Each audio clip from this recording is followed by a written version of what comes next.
All right, so today for Photoshop 2025, we're going to talk about a few things. We're going to talk about how to create a new file, how to open a file. We're going to talk about how to save your files. We're going to talk about how to crop your files, and we're going to talk about layers. So let's get into it. So first one, let's talk about how to create a new file. Now, you don't have to do this all the time. This is done for special situations, whether you're creating a collage, whether you're creating, well, something for marketing or whatever. But this doesn't have to be done all the time. This is something special. So you go in here and you can select the size, 24 inches long by 16 inches high. You notice I've already got it selected for inches. You can select whatever size, whatever dimensions you want. I use it as inches because that's what I do most of my printing for. Resolution, I keep it at 300 pixels per inch. 314 is what the human eye can see. 300 works the best for 99% of your printing. Color mode, I work in Adobe RGB color. I love Adobe RGB color, so I select RGB color. How many bits of color? Now this is one of those, well, argumentative areas that people will fight and say, well, it's 32 bits the best, 16 bits the best. Select what you want. The higher this is, the more colors you get, but the higher this is, the larger your files are. So for today, we're going to use 16-bit color. Background color. This is the color that will be put into the background of the image when you start. I like white. I've used white for years. I find white the best for my use. But you can go in and select white. You can select black. You can select the background color, which will utilize this color over here. You can select transparent or you can select custom, but like I say, I like the white. Color profile. Again, I mentioned above here, I selected RGB color because I use Adobe RGB. Adobe RGB 1998, that's what's already selected. That's what I use. Pixel aspect ratio, square pixels. Now, any of this you can change for yourself, but this is what I use for setting up a new file for myself. You then go in here and you hit create, and it's selected or created a new file for you. And you can now do work on this. You can create layers. You can go in and you can do stuff and then you can save it. But I always get people telling me, that's a lot of work to do for every picture. Now you open a picture, you have to drag a picture in. No, this is only done if you're doing something such as making a greeting card, or you're going in here and doing something like a collage. That's the only time I create a new file. So we'll go in here. We're going to exit this out. No, I don't want to save this. So how do you open a picture? If you have a picture that you want, well, there's a couple ways. First one and the slowest one is you go File, you go Open. You then go through and you find the picture you want. Then you click on Open, and then it opens it for you. Yay, it's finally open. Or what you can do is you can use either Lightroom or other programs. In this case, it's ACD, SEE. You can go in and you can select the picture that you want. You can then have it set up, which I've got it set up to a shortcut key. You hit the shortcut key and it opens it directly into Photoshop. It is so nice because you can go through and you can see the pictures. And then you can say, okay, this one here, I want it open, and it opens it, and you don't have to go through searching for it. So that's how I do it. So you can either do it as open, or you can use another program to bring it in to here. Now that the picture's in here, let's talk first of all about cropping, because this is one of the most misunderstood things that there is in photography editing. A lot of people will go in here and use the rectangular marquee tool. They will go in and they will say, okay, I'm going to print this picture. I want this picture to look like about like that. And then they go in here and they go crop. Well, first of all, it's a lot of work. Second of all, you have no clue as to what size this is. This is just whatever you've selected. It has no real size on it. What you want to use is you want to use the crop tool. Now, the crop tool may not be active on your desktop. If it isn't, right beside one of these icons, you are going to see a little drop-down arrow. If you click on that, you can select Crop Tool. And there's Crop Tool there. Now, to use Crop Tool correctly, at least correctly in my opinion, you want to go up here and you want to select Width, Height, and Resolution. Now this will allow you to go in and tell it what size image you want to make. We're going to make this one an 8 by 10. Of course, because we're going to potentially print it, it's at 300 pixels per inch.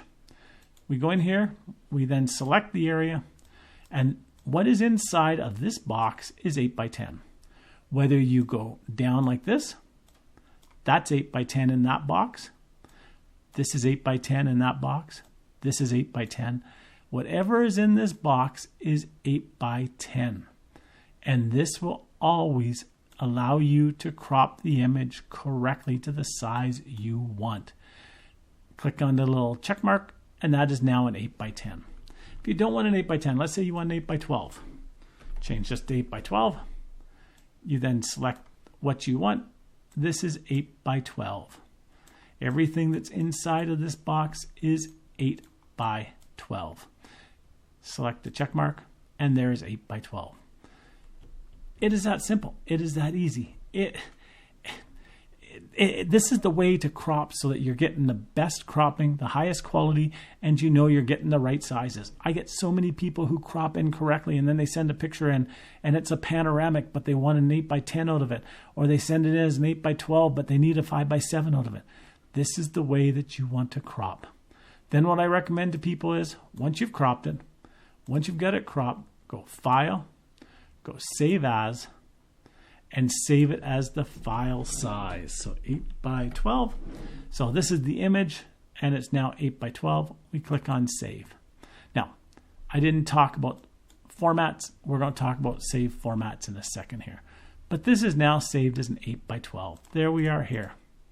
Now, when you're saving, I strongly, strongly, strongly recommend do not use the Save button, because this will overwrite what is already there. Use a Save As or a Save As Copy, and then we'll talk about this in a second as to what the difference is between these. Whoops, shouldn't have hit that button.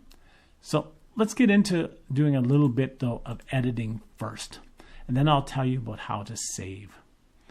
So let's say we want to edit this picture. There's a couple ways that we can edit it. We can go into Adjustments. We can then choose something. Let's choose Levels here. We can then adjust our levels. We can say, okay, we really like that. We think this is perfect. We click on OK, and this picture has now been edited. The problem is that we have no way of undoing this unless we go back in and we say Undo Levels or Step Backwards. The problem is if we do multiple editing like this, let's go in here, we'll do Color Balance. We'll move this color balance up. We say, wow, we really like that color, but now it's too light. There's no way we can adjust the lightness unless we go back in and we say Step Backwards. Then we go say Step Backwards. And then we go say Step Backwards. And we keep going back until we get back to where we want to be. I strongly do not recommend using any of this adjustment up here. There's ways around it. I'll talk about it in other videos, but I don't recommend these. So what do I recommend? I recommend the following. Go in here, go into your layers, and select Adjustment Layers so that you can edit the picture using adjustment layers. So there's our levels. We're going to go in, we're going to create another one. We'll say Color Balance here. Here's our color balance. And we'll say this looks good, and I know it doesn't, but just pretend it does here. We'll say this looks really good, but now it's a little bit light. Well, we can go in and get rid of this level, or we can go in and still edit this level and adjust this level without affecting the color balance, without having to remove the color balance, and without affecting the background layer. If we say the level looks good, but now I don't like the color, we can go in and we can continue to adjust the color to make it look like we want it to look. In addition to this, we can also go in and change how much of this adjustment is applied to the image by using the opacity. So I strongly, strongly, strongly recommend using adjustment layers, which you'll find right here under this icon, and use that to work on your pictures, to change your pictures, to adjust your pictures. Now, once you get adjustment layers, if you go in and you go File, you go Save As, there's our 8 by 12. We're going to save it as a Photoshop document, a PSD. We're going to click save. It's now saving it. We then go in and let's say we exit out of this because it's the next day. We then say, well, you know what? I think I want to finish working on this picture. So we go in here and we say, well, here's the picture here. There's our layers still available to us. We can continue working with the layers that we worked on the day, the week, the month, the year before.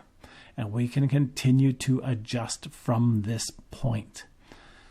So I strongly recommend that. Now, if you're sending the pictures to somebody like a lab, you can save as, but that's only going to give you a few selections as to the file types that you can use.